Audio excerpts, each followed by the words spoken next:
me and Michael Uppendall really wanted to shoot this 133, which I mean, famously, I think The Lighthouse was the last sort of key project to do it. It's a That's a choice. It's a big choice. It's a choice for sure. And we really were passionate about that because we loved the kind of like cubist aspect to it. And we knew that the show wasn't necessarily going to have a great deal of camera movement. I think we were going to spend a lot more time with camera framing.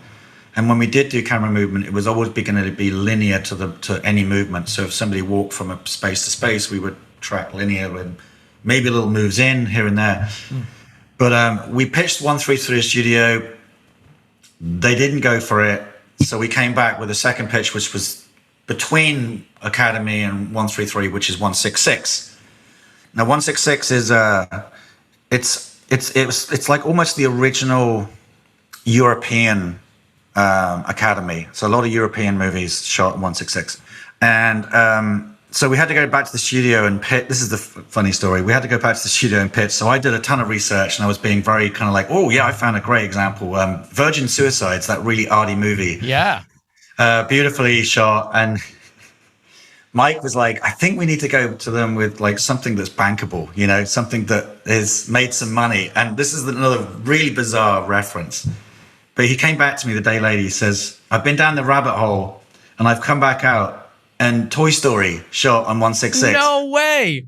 Well, not shot, obviously, it was animated 166. And I thought to myself, are you crazy? And he's like, no, trust me. So we sent the pitch with it, and they just looked at Toy Story, they looked at the box office, and they were like, yeah, shoot your show 166. That's crazy. As we're talking, I found this link, and I'll put it in the show notes, just a handful of films, you know, famous films shot in 166. I'm seeing here Clockwork Orange, Rear Window Pie, like, yes, that is so funny. Well, that was also my private little reference. Most of Kubrick's movies were 166.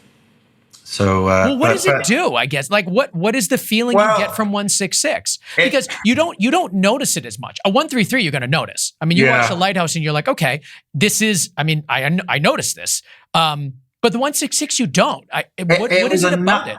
Well, it was enough for us to make much more of a postcard image, like a Polaroid postcard image, than obviously Polaroid is 43/133. But to me, I was trying to get as much, like I say, cubist element to the image. It was about as boxy as you could go before the studio said no. Strangely, the other day I was looking at a project and I looked it up and it has an aspect ratio of 1:55. So there's still very, I guess my thinking is, I think you can actually create any ratio you like. You know, they can mask for it because it's going to be presented on your big home screen TV anyway. But the argument is strange because, you know, yes, there's 133, there's bars left and right, but then it's completely okay to have black bars top and bottom. Yep. So I don't find the argument always that kind of like it doesn't hold up or doesn't hold water, but I understand it is a choice. It certainly is. And I think actually on hindsight, maybe 133 might have been a bit too extreme.